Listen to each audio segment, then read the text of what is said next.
So what does 2023 hold in the world of real estate? Right now, that's everyone's question that I get asked. My name is Jeff Lichtenstein. I'm the founder and the president of Ecofine Properties based here in Palm Beach Gardens, Florida. And for what we're going to see in South Florida is more of a pause in real estate. And that's really a continuation that we saw from March and April of 2023, where there's just not going to be a lot of transactions that are going on. And I think that makes for an excellent opportunity to buy. And here's 7 reasons why I think so. Number 1, population growth and demand. Ever since air conditioning was invented, people have flocked to Florida. Florida is now the fastest growing state in the country. Palm Beach County specifically is projected to net 7,500 households, and if you look at 2.5 people in a household, that's 18,750 people that are going to come over the next 10 years. So as the population has exploded over this last 40 years, the infrastructure of shopping, restaurants, culture, schools has come with it. And that has added to the draw and has made it easier for people to flock here even more. So not only is there 0% income tax, but homestead laws limit residential real estate tax jumps for full-time residents. Number 2, your basic laws of supply and demand, and on the supply side, it's limited new construction as well.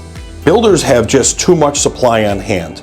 There are 8.6 months of supply of new homes as of November 22, according to Fred. This needs to be more in the 4 to 6 month range before builders are going to start building again. Plus, they have to compete with resales. New development mostly stopped when you go back to the second quarter of 2022.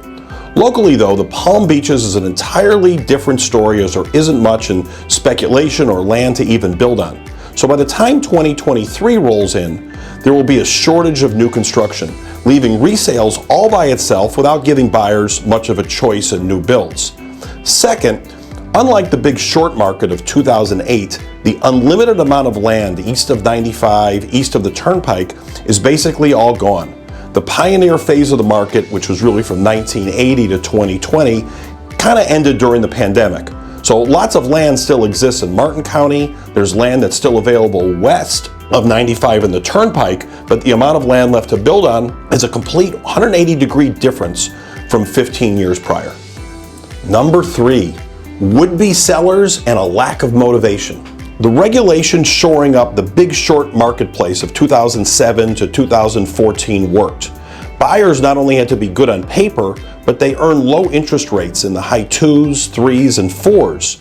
Unemployment now is low, and even with a projected uptick on unemployment, we aren't going to see much in the way of foreclosures or lots of movement of people who don't want to move because they have those low interest rates. Number 4, inflation is already lowering prices. My wife, Veronica Lichtenstein, is a licensed mental health counselor, and maybe she is really the right one to ask for, because homeowners just aren't wired to think that the value of their home is going down with inflation. So if there's 7, 8, 9% inflation year over year, and prices have stayed stagnant of your home, then the value of your home has really dropped 7, 8, 9%, matching what inflation is. Prices are basically dropping without needing to have them lowered. If the market keeps prices even from 2022 to 2023 with 7 to 8% inflation, then what we've really seen is a drop in real estate prices in the 14, 15, 16 percentile.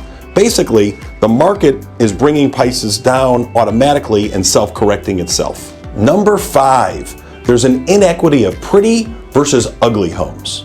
Inventory overall is still low, and with current residents not wanting to move, it's more must-move homeowners that are driving up the supply slowly. Prices, though, can change unequally. Homes that are A's and B's, meaning those that have newer, remodeled, or with the best floor plans and great locations, are still moving really fast and quickly. The inventory that's growing and that will be centered on is the problem child homes. Expect more price fluctuation in those fixer-uppers. Number 6, regarding interest rates, the worst is really over. The Fed moved dramatically on interest rates, and that now is starting to lessen. So the end of the 3.25% increases have slowed to 0.5% increases.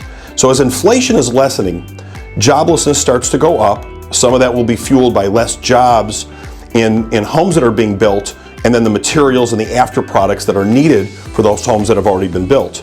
That should occur the second quarter of 2023 as the rush of first quarter 2022 housing new construction starts are finally completed. Once inflation starts to go down, and some of that we're starting to see, most financial analysts expect interest rates will follow. And finally, number 7, expect prices to take a big jump towards the end of 2023 or the beginning of 2024. So here's why.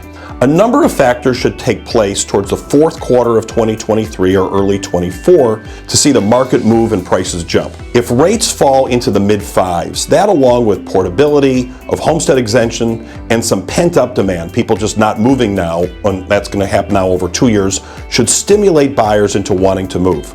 Furthermore, real inflation over a 2-year period, along with not much or even a slight drop in prices, will have created a real 15 to 20% lowering of home values. So now go back to points 1 and 2, demand and supply above.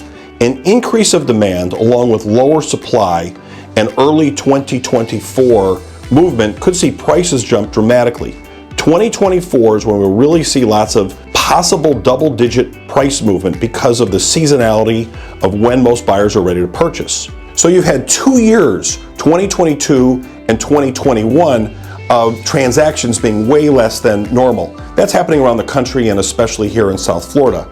So we are still 50% below inventory. We're back at 2016 levels, and it's been going down further. We just can't build enough new homes to keep up with the demand. Investors, Airbnbs are also taking some of those resales away from would-be home sellers. So now take into account the amount of people that are already here and those that are coming. That level of inaction is just not sustainable. Escalation clauses, bidding wars, and love letters, things that we saw during the pandemic, could come roaring back as increased demand of people moving here, lower supply, lower rates, repressed pricing over the 2 years that we just talked about, and lack of new construction all occur right at the same time, not too far out from now. It's impossible for buyers and sellers to perfectly time a market. We knew towards the end of 21 that most buyers were getting into bidding wars and paying 10 to 15% over ask. Some sellers who waited to sell regretted not putting their home on the market. Buyers at some point will feel the same, as it's difficult to time when a bottom hits.